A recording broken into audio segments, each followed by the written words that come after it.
Uy, kumusta ka na, Normie?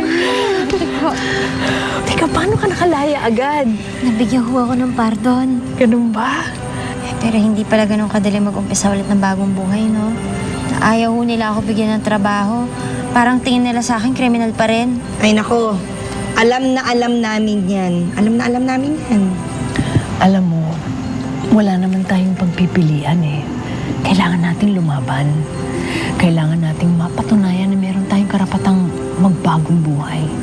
Hayaan mo, ire-recommenda ka namin sa ahensyang pinasukan namin. Salamat ho. Salamat. Mabuti nga ako, nakita ko kayo ulit. Kasi kanina parang pakiramdam ko mag-isa na naman ako. Parang pinagtutulungan ako ng mga tao. Pero ngayon na nakita ko na kayo ulit.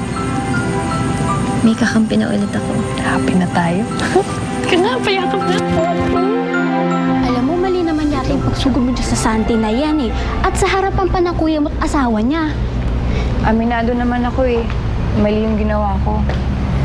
Hindi ko lang makalimutan yung paninirang ginawa ng Santi na yan. Yaman na kasi yun.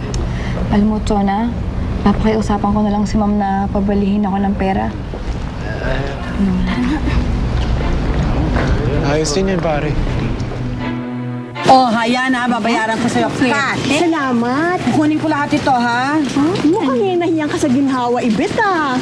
At gumanda ka pa. Oo, ang ganda-ganda niya.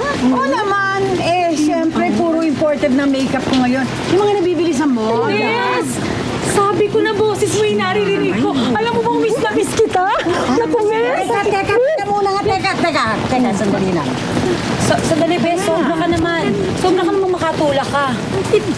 Eh, ikaw naman kasi yakap ka ng yakap eh. Nangangalingasaw yung kili-kili mo eh. Amoy yung bornal. Kahiri. Diyos ko naman eh.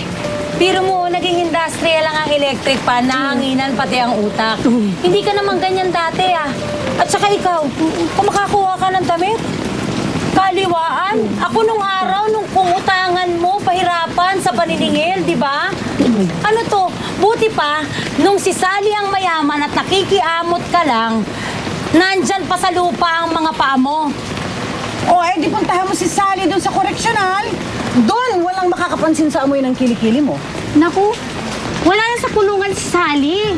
Eh, pumunta pa nga siya nung isang araw dito eh, at hinahanap ka. Malaya na si Sally.